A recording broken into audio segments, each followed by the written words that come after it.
Assalamualaikum warahmatullahi wabarakatuh. Welcome back to my YouTube channel bersama gue Rahman.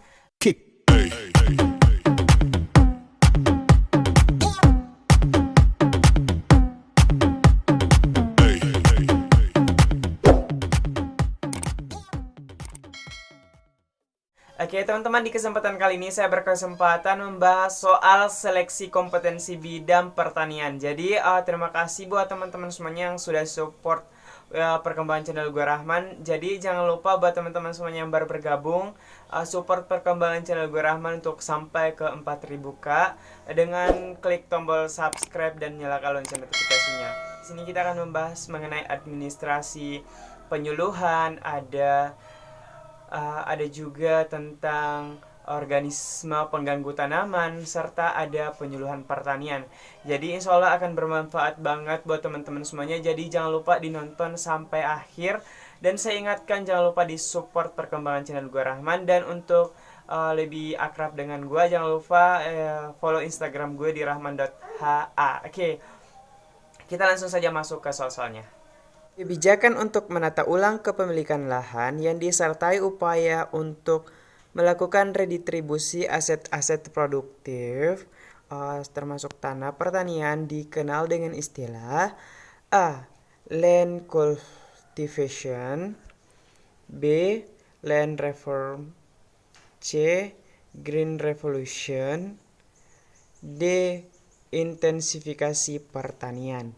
Jadi teman-teman, saya akan menjelaskan mengenai kebijakan ini. Jadi kebijakan struktural dalam pertanian dimaksudkan untuk memperbaiki struktur produksi, misalnya luas pemilikan lahan, pengenalan dan penguasaan alat-alat pertanian yang baru, dan perbaikan sarana pertanian yang umumnya baik prasarana fisik maupun sosial ekonomi. Jadi penguasaan aset-aset produktif berupa lahan yang terlalu kecil dan tidak merata mengakibatkan rendahnya produktivitas yang berimbas pada sulitnya upaya peningkatan kesejahteraan petani kecil.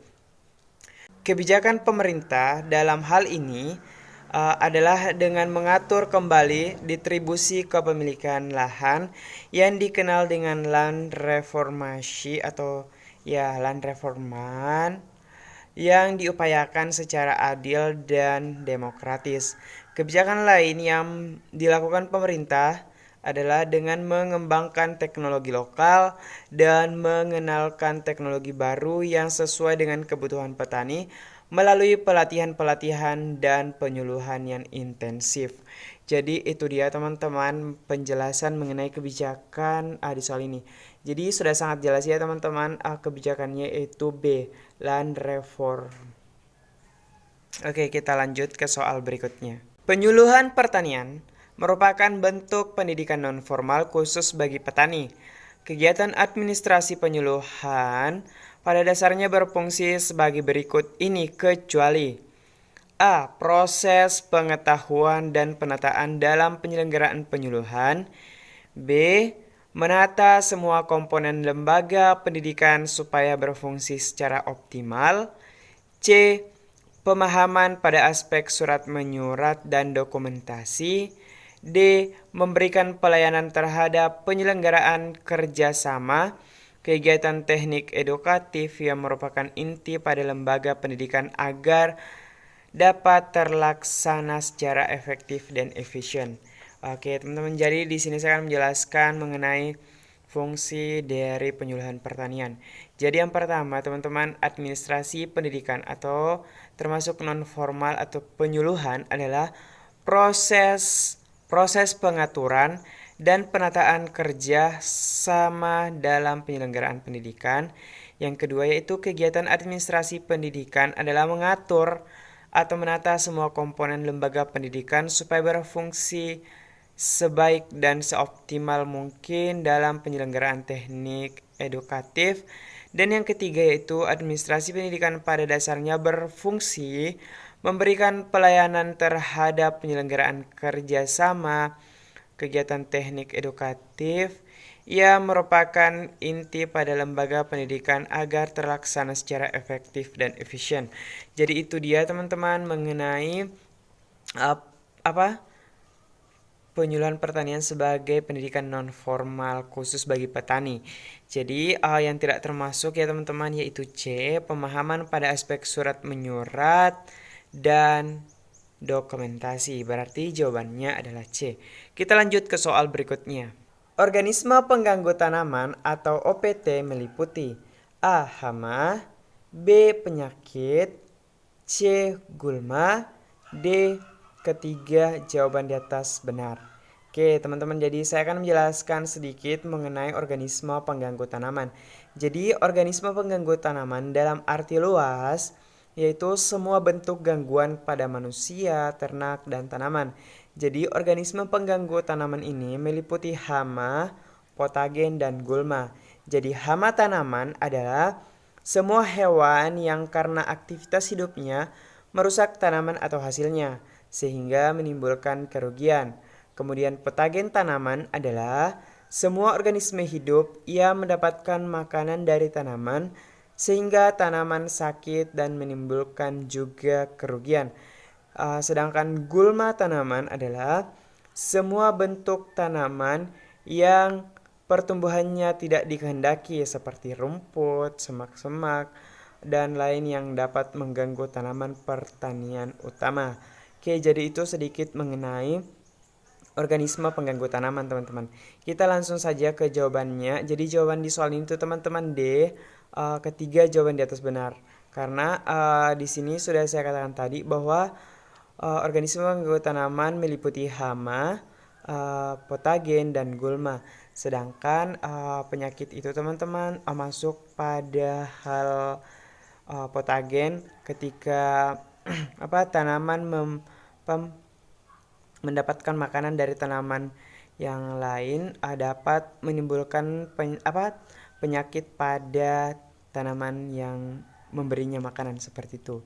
Jadi kita lanjut ke soal berikutnya. Berikut ini adalah patogen penyebab penyakit tanaman kecuali A. Mitokondria, B. Nematoda, C. Virus dan viroid, D. Jamur atau cendawan. Oke teman-teman, sebelumnya kita sudah menjelaskan mengenai patogen. Jadi kita langsung saja ke patogen yang dapat menyebabkan penyakit pada tanaman.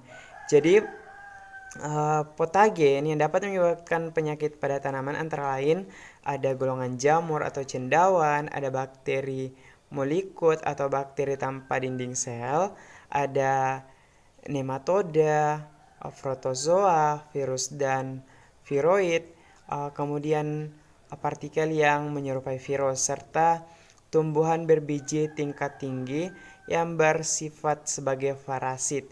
Jadi itu dia teman-teman patogen yang dapat menyebabkan penyakit pada tanaman. Kemudian di soalnya teman-teman yang diminta itu kata kecuali. Jadi kita mencari mana yang tidak termasuk. Oke, jadi teman-teman jawaban di soal ini yaitu A. Kemudian yang ketiga ini teman-teman termasuk dalam patogen pengganggu tanaman. Oke, kita lanjut ke soal berikutnya. Semua bentuk tanaman yang pertumbuhannya tidak dikehendaki dan dapat mengganggu tanaman pertanian utama disebut A. Gulma, B. Pertanian, C. Parasitoid, D. Serangga pengganggu tanaman. Oke teman-teman, jadi ketika kalian memang memahami dari yang sebelumnya soal yang sebelumnya yang kita bahas sudah dijelaskan bahwa ada namanya tanaman, semua bentuk tanaman yang pertumbuhannya tidak dikehendaki seperti rumput, semak-semak, dan lain-lain yang dapat mengganggu tanaman pertanian utama disebut dengan gulma. Jadi sudah sangat jelas ya teman-teman, jawaban di sini yaitu A, gulma. Kita lanjut ke soal berikutnya. Rumusan yang paling tepat tentang filsafat penyuluhan pertanian adalah A. Kejujuran, kebenaran, dan kepercayaan. B. Membantu orang lain agar dapat membantu dirinya sendiri. C. Mendidik untuk kemandirian. D. Membangun masyarakat berbasis kemampuan sendiri. Jadi teman-teman, di sini saya akan menjelaskan sedikit mengenai filsafat penyuluhan. Jadi ada pendapat para ahli yaitu Kelsey dan Herney adalah orang yang mengatakan bahwa filsafat penyuluhan harus berpijak kepada pentingnya pengembangan individu di dalam perjalanan pertumbuhan masyarakat dan bangsanya. Oleh karena itu, ia mengemukakan bahwa filsafat penyuluhan adalah bekerja bersama masyarakat untuk membantu mereka agar mereka dapat meningkatkan harkatnya sebagai manusia, atau sering disebut helping people to help themselves. Jadi itu menurut Kelsey dan Herney, teman-teman.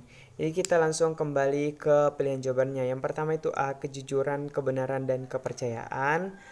Itu tidak termasuk. Kemudian yang B, membantu orang lain agar dapat membantu dirinya sendiri. Juga tidak ya teman-teman, karena di sini ada kata bekerja bersama masyarakat. Berarti yang C, mendidik untuk kemandirian, juga bisa ya teman-teman. Kemudian D, membangun masyarakat berbasis kemampuan sendiri. Jadi teman-teman, jawaban di soal ini yaitu D, membangun masyarakat berbasis kemampuan sendiri. Karena kemandirian masyarakat merupakan kunci keberhasilan mereka dalam mencapai kesejahteraan. Jadi jawaban di soal ini D. Kita lanjut ke soal berikutnya. Rumusan filsafat penyuluhan pertanian yang paling cocok untuk Indonesia adalah A, Ingarso Suntulodo, B, Ing Madyo Mangunkarso, C, realistis, D, pragmatis. Oke teman-teman, jadi saya akan menjelaskan sedikit mengenai filsafat penyuluhan pertanian yang cocok untuk Indonesia. Jadi mengacu kepada pemahaman tentang penyuluhan sebagai proses pendidikan di Indonesia, dikenal adanya filsafat pendidikan yang dikemukakan oleh Ki Hajar Dewantoro yang berbunyi Ingarso Suntulodo, Ing Madyo Mangunkarso, serta Tuturi Handayani. Masih bertolak dari pemahaman penyuluhan merupakan salah satu sistem pendidikan. Mudijoyo mengingatkan untuk mengaitkan filsafat pemberdayaan dengan pendidikan yang memiliki filsafat idealisme, realisme, dan pragmatisme, yang berarti bahwa pemberdayaan pertanian harus mampu menumbuhkan cita-cita yang melandasi untuk selalu berpikir kreatif dan dinamis.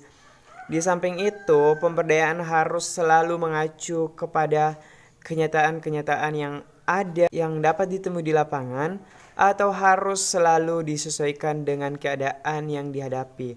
Meskipun demikian, pemberdayaan harus melakukan hal-hal terbaik yang dapat dilakukan. Jadi teman-teman, jelas ya jawaban di soal ini yaitu pragmatis. Karena teman-teman, kegiatan penyuluhan sebaiknya harus melakukan hal-hal terbaik yang dapat dilakukan. Oke, kita akhiri dulu soal kali ini.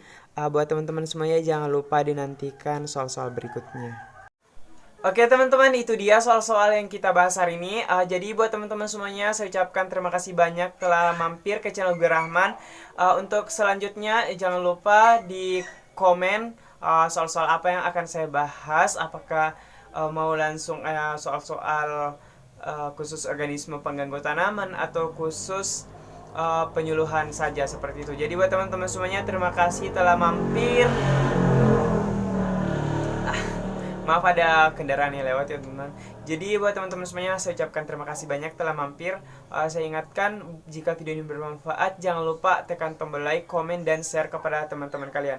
Oke, sekian dari Gue Rahman. Saya kira dengan ucapan wallahul muwaffiq ila aqwamit thoriq. Wassalamualaikum warahmatullahi wabarakatuh.